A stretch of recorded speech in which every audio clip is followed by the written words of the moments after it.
ये वीडियो बना और आपको मैं दिखाता हूँ कि इधर हमें दिखा रहे देखिए यही वो स्मोक है जिसका संसद के भीतर और संसद के बाहर ठीक उस वक्त इसी स्मोक बम का इस्तेमाल किया जाता है। हम आपको दिखाने की कोशिश कर रहे हैं। देखिए यहाँ संसद भवन परिसर के गेट के पास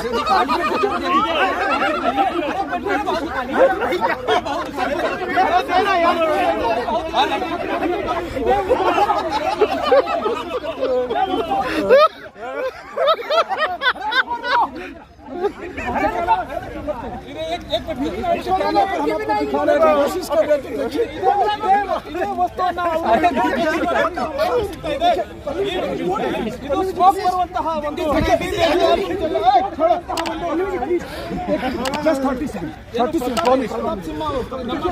मैं समझ सकता हूँ। मेरे तमाम जो मीडिया के साथी बंधु हैं उनकी भी कोशिश है।